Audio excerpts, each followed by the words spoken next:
خطبہ جب میدان خطابت میں قدم رکھتے ہیں تو ان کا ایک سوال بڑی اہمیت کا حامل ہوتا ہے کہ ہمیں کن موضوعات پر، کن عنوانات پر گفتگو کرنی چاہیے۔ عزیزان گرامی قدر، سب سے پہلی بات تو یہ یاد رکھیں کہ یہ بہت بڑا المیہ ہے خطابت کے حوالے سے کہ جو بڑے بڑے لوگ اس وقت میدان خطابت پر براجمان ہیں اور میدان خطابت میں اتر چکے ہیں اور مختلف اسٹیجوں پر، مختلف جلسوں میں، کانفرنسز کے اندر، محافل کے اندر، پروگرامز میں اور بڑی بڑی تقاریب میں خطاب کرتے ہیں، ان کے جو خطابت کے عنوانات اور موضوعات ہیں وہ نہایت ہی محدود ہوتے ہیں۔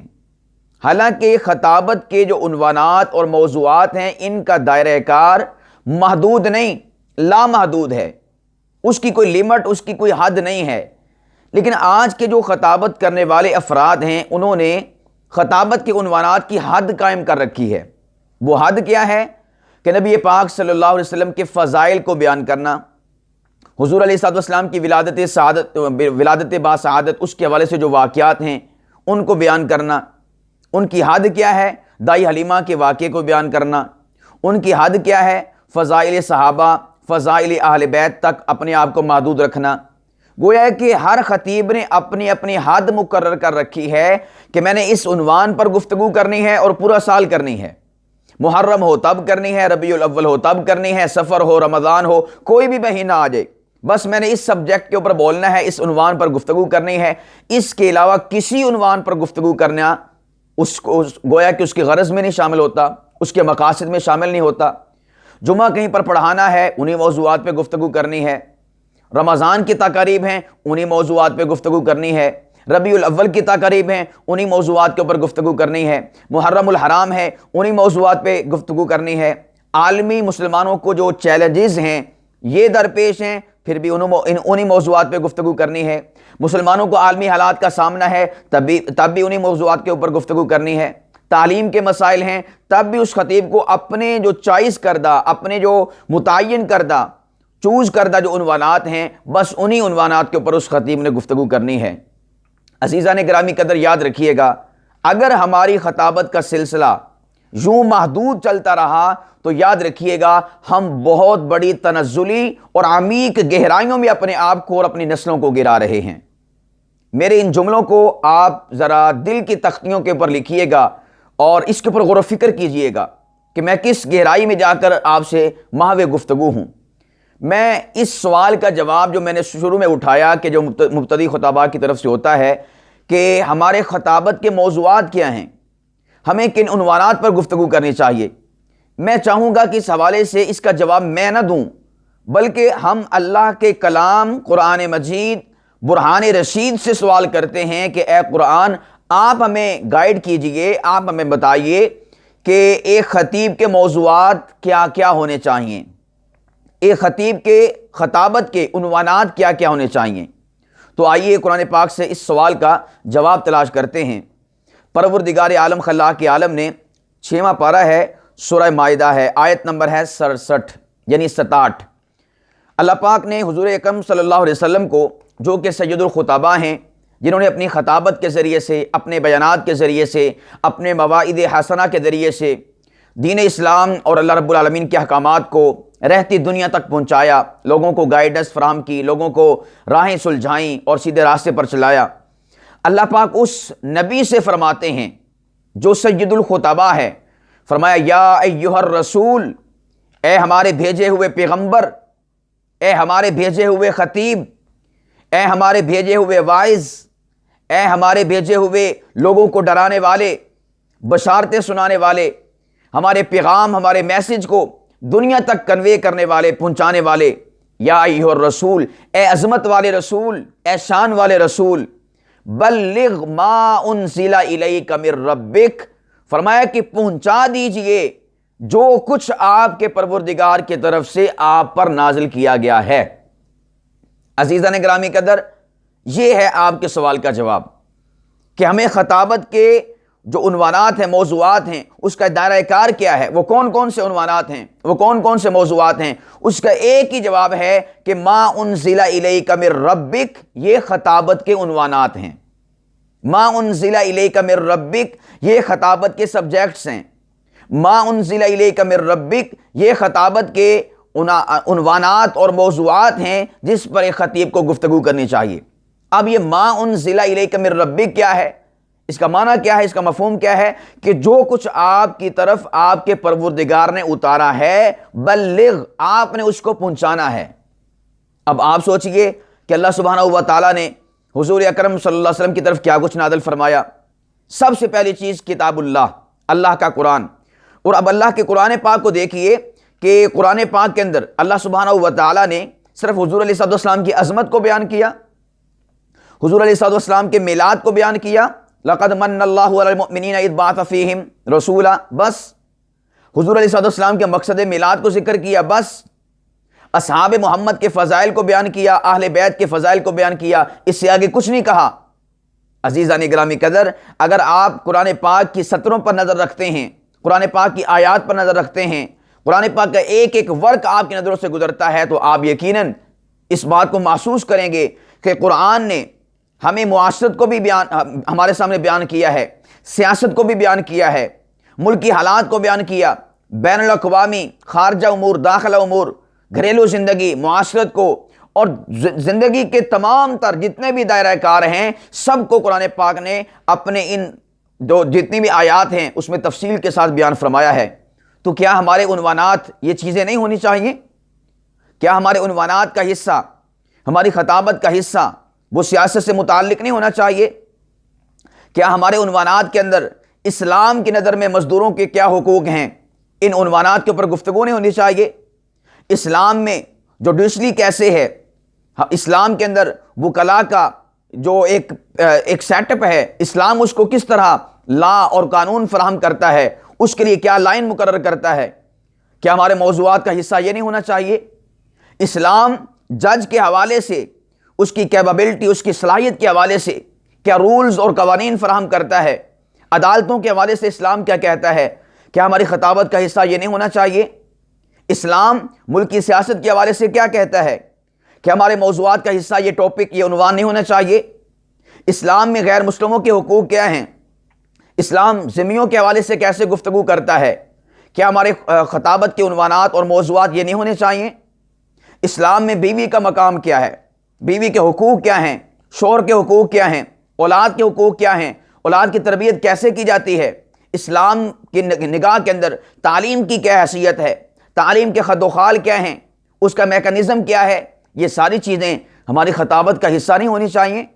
اور اس وقت جو مسلمانوں کو عالمی حالات کا جو چیلنج درکار ہے، اس حوالے سے جو مسلمان جو ہے عالمی حالات کا سامنا کر رہے ہیں، کیا اس حوالے سے قرآن ہمیں بریف نہیں کرتا؟ قرآن ہماری رہنمائی نہیں کرتا؟ الیکشن ہوتے ہیں، کیا الیکشنوں کے حوالے سے قرآن ہماری رہنمائی نہیں کرتا؟ ہمارے کینڈیڈیٹ کھڑے ہوتے ہیں، کیا اس حوالے سے قرآن پاک ہمیں بریف نہیں کرتا؟ اور ہمارے سیاستدان میدان سیاست میں اترتے ہیں، ہمارے سائنسدان میدان سائنس میں اترتے ہیں، کیا اس حوالے سے ہمیں اپنے لوگوں کو بریف نہیں کرنا چاہیے؟ ہماری خطابت کا حصہ یہ چیزیں نہیں ہونی چاہیے؟ کیا اسلام اس حوالے سے ہمیں بریف نہیں کرتا؟ کیا اسلام ہماری اس حوالے سے رہنمائی نہیں کرتا؟ سائنس کے حوالے سے، ٹیکنالوجی کے حوالے سے، میڈیکل کے حوالے سے، اور اسی طور پر جتنے بھی شعبہ زندگی اس وقت جدید دنیا کے تقاضے ہمارے سامنے ہیں، کیا اس حوالے سے اسلام نے ہمیں بریف نہیں کیا؟ کیا کتاب اللہ نے ہمیں اس حوالے سے بریف نہیں کیا؟ اور دوسری سطح پر آ جائیں، نبی پاک صلی اللہ علیہ وسلم جو کہ کائنات کی ہر شے کے نبی بن کر تشریف لائے، اور قیامت کی صبح تک کے لیے، بلکہ اس کے بعد بھی ان کی نبوت کا، ان کی ختم نبوت کا سکہ چلے گا۔ اس نبی کے جو فرمان ہیں، احادیث مبارکہ ہیں، احادیث نبویہ ہیں، کیا ان میں اس حوالے سے ٹاپکس اور عنوانات مختلف قسم کے اس میں گفتگو نہیں کی؟ اسلام میں جنگی اصول کیا ہیں، کیا اس کے اوپر اللہ کے نبی نے کوئی گفتگو نہیں فرمائی؟ اسلام میں قیدیوں کے حقوق کیا ہیں؟ اسلام میں جیل خانہ کیسا ہوتا ہے؟ اسلام میں پولیس کیسی ہوتی ہے؟ شریعت اسلامیہ کی نگاہ میں فوج کے حوالے سے کیا اللہ کے نبی علیہ السلام نے رولز، قوانین بیان کیے ہیں؟ کیا اس حوالے سے ہماری خطابت کے عنوانات یہ نہیں ہونے چاہیے؟ ہماری خطابت کے موضوعات یہ نہیں ہونے چاہیے؟ عزیزان گرامی قدر، خدا را اپنی خطابت کے موضوعات کو آپ ایک محدود دائرے میں لے کر نہ آئیں، اپنی خطابت کے موضوعات کو وسیع کر لیں، اپنی خطابت کے موضوعات کو آپ ایک لامحدود چیز کی طرف لے جائیں، اور وہ کیا ہے کہ ہم نے ہر اس چیز کو بیان کرنا ہے جو رب نے آسمانوں سے کتاب اللہ کی صورت میں اتاری ہے یا احادیث نبویہ کی صورت کے اندر قلب محمد پر نازل کی ہے۔ تو آپ کا گویا کہ جواب کہ ہمیں کن موضوعات پر گفتگو کرنی چاہیے، کن عنوانات پر گفتگو کرنی چاہیے، اس کا ایک ہی جواب ہے کہ ہم نے ما انزل الیک من ربک کو بیان کرنا ہے، اور یہ ہماری خطابت کا موضوع ہے۔ اس بات کو ہم سمجھ گئے نا؟ تو اس لیے جو رب نے اس کائنات کے اندر نبی پاک صلی اللہ علیہ وسلم کے توسط اور وسیلے کے ذریعے سے حضور کے صدقے اس امت کو عطا فرمایا، ہم خطباء نے اس چیز کو عوام الناس تک پہنچانا ہے، اس چیز کو آنے والی نسلوں تک پہنچانا ہے، اور اس پیغام اور میسج کو، اس عنوان کو، موضوع کو ہم نے دنیا کے سامنے رکھنا ہے۔ تو یاد رکھیے گا، پھر گویا کہ آپ خطابت کا جو فریضہ ہے اس کو صحیح طور پر سر انجام دے رہے ہیں، ورنہ آپ ایک محدود جگہ پر اپنے آپ کو کھڑا کر کے، محدود زبان استعمال کر کے، محدود الفاظ استعمال کر کے، محدود جملے استعمال کر کے، محدود کام کر کے آپ خوش ہو رہے ہیں کہ میں خطابت کا فریضہ سر انجام دے رہا ہوں۔ یاد رکھیے گا، آپ مکمل طور پر خطابت کا فریضہ سر انجام نہیں دے رہے۔ اور اللہ کے نبی علیہ السلام سے پروردگار فرماتے ہیں، یہ بات ارشاد فرمانے کے بعد رسول اللہ صلی اللہ علیہ وسلم کی جو خطابت تھی، اس کے عنوانات، اس کے جو موضوعات ہیں، ان کو مختص کرنے کے بعد ما انزل الیک من ربک کے ذریعے سے اس کی وضاحت اور صراحت کے بعد پروردگار فرماتے ہیں وَإِن لَّمْ تَفْعَلْ فَمَا بَلَّغْتَ رِسَالَتَهُ۔ اللہ اکبر کبیرہ۔ فرمایا کہ میرے محبوب، یہ جو ہم نے آپ کو دائرہ دیا ہے کہ ما انزل الیک من ربک آپ نے بیان کرنا ہے، اگر آپ نے ایسا کام نہ کیا، حالانکہ حضور علیہ السلام نے بدرجہ اتم کیا، بدرجہ کمال کیا، اور اس بات کی گواہی صحابہ اکرام رضوان اللہ تعالیٰ علیہم اجمعین نے خطبہ حجۃ الوداع کے موقع پر گواہی دی، اور اس موقع پر پیارے آقا محمد کریم صلی اللہ علیہ وسلم نے اپنی مبارک انگشت شہادت کو آسمان کی جانب بلند کر کے کہا، اے اللہ گواہ ہو جا، گواہ ہو جا، گواہ ہو جا کہ میں نے تیرا پیغام، تیرا میسج ما انزل الیک من ربک لوگوں تک کنوے کر دیا، پہنچا دیا ہے۔ لیکن اللہ رب العالمین نے اپنے پیغمبر علیہ السلام کو اس بات سے پہلے، خطبہ حجۃ الوداع سے پہلے یہ ارشاد فرمایا تھا وَإِن لَّمْ تَفْعَلْ فَمَا بَلَّغْتَ رِسَالَتَهُ۔ میرے محبوب، اگر آپ نے ما انزل الیک من ربک کو بلغ، یعنی لوگوں تک نہ پہنچایا، تو فرمایا فما بلغت رسالتہ، گویا کہ آپ نے اپنی رسالت کا حق ہی ادا نہیں کیا۔ اللہ اکبر کبیرہ۔ آپ اسی آیت مبارکہ کو عزیز خطباء عظام علماء کرام اپنے اوپر ڈیپینڈ کیجئے گا، اپنے اوپر اس کو منطبق کیجئے گا۔ گویا کہ رب ہم سے کہنا چاہتے ہیں، اے میرے رسول صلی اللہ علیہ وسلم کے جان نثارو، وفادارو، حضور علیہ السلام کی علوم نبویہ کے وارثو، بلغ ما انزل الیک من ربک، ایک ایک فرد تک آپ پہنچا دیجئے کیا؟ ما انزل الیک من ربک، جو کچھ آپ کے پروردگار نے آپ کی طرف نازل کیا ہے۔ ہماری طرف کیا نازل ہوا؟ اللہ کا قرآن نازل ہوا حضور علیہ السلام کے وسیلے سے، اور اسی طور پر وحی غیر مطلوب احادیث مبارکہ نازل کی گئی نبی پاک صلی اللہ علیہ وسلم کے وسیلے کے ذریعے سے۔ تو گویا کہ اللہ پاک فرماتے ہیں کہ جو کچھ میں نے نازل کیا ہے بلغ، آپ نے اس کو عوام الناس تک، مخلوق تک، لوگوں تک پہنچانا ہے۔ اور آگے وَإِن لَّمْ تَفْعَلْ فَمَا بَلَّغْتَ رِسَالَتَهُ، اگر آپ نے ما انزل الیک من ربک کو بلغ لوگوں تک نہ پہنچایا، تو پھر یاد رکھو فما بلغت رسالتہ، آپ نے اس رسالت والے کام کو جو کہ ایک وراثت کی صورت میں آپ کے سینوں تک منتقل ہوا تھا، آپ نے گویا کہ اس کا حق ہی ادا نہیں کیا۔ تو اب میں اور آپ سوچیں کہ کیا ہم محدود عنوانات پر گفتگو کر کے، محدود موضوعات کو بیان کر کے پورا سالہ سال گزر جاتے ہیں، ہمارے موضوعات وہی رہتے ہیں؟ کیا ہم اس فریضے کو مکمل طور پر سر انجام دے رہے ہیں یا ہم کوتاہی کر رہے ہیں؟ یہ نہ ہو کہ بروز محشر ہماری 40 سال کی زندگیاں خطابت کے میدان میں صرف ہو جائیں، ہر روز کے جلسے جلوس ہمارے نکلتے رہیں، ہمارے پروگرامز، ہماری محافل، ہماری کانفرنسز، ہمارے جلسے، ہمارے جلوس، یہ سارے کے سارے ہوتے رہیں، 40-50 سال کا عرصہ گزر جائے، رب کی بارگاہ میں پہنچیں تو رب کہے کہ فما بلغت رسالتہ، تم نے تو اپنے اس فریضے کو جو ہم نے آپ کو سونپا تھا وارث نبوی ہونے کی صورت کے اندر، آپ نے اس کا حق ہی ادا نہیں کیا، آپ نے اس کو مکمل نہیں کیا۔ تو یاد رکھیے گا، اس موقع پر ہمیں بڑا افسوس ہوگا۔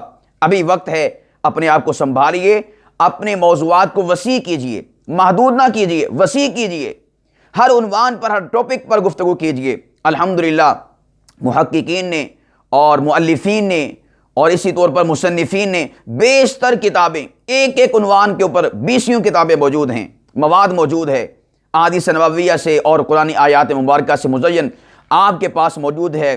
لائبریریوں کا رخ کیجئے، کتب خانوں کا رخ کیجئے، مکتبوں کے اندر جائیے، وہاں سے کتابیں حاصل کیجئے اور ان کا مطالعہ کر کے ہر جمعے نیا سے نیا عنوان بیان کریں۔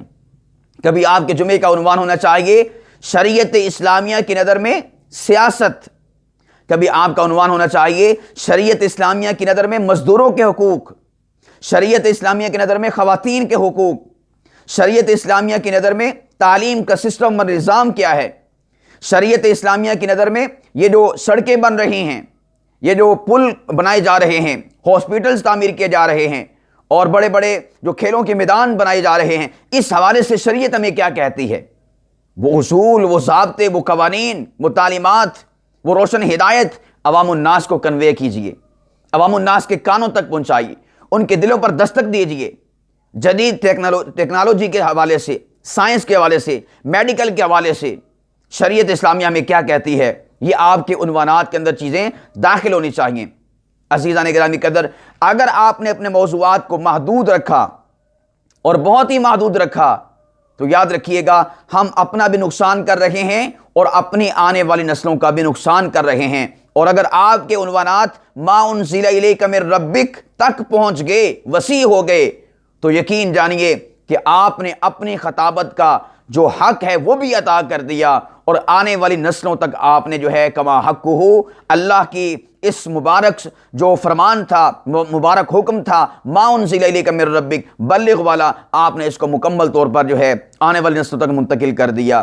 آئیے عزم کیجئے، ارادہ کیجئے کہ انشاءاللہ العزیز میں وہ جو سالہ سال سے عنوانات چلے آ رہے تھے، اب عنوانات کو چھوڑ کر یا ان کو ہلکا سا ساتھ جو ہے لیتے ہوئے میں نئے سے نئے عنوان کے اوپر گفتگو کروں گا، نئی سے نئی بات جو ہے وہ عوام الناس کے سامنے کتاب و سنت کی روشنی کے اندر، اس کے دلائل کی روشنی کے اندر عوام الناس کے سامنے پیش کروں گا۔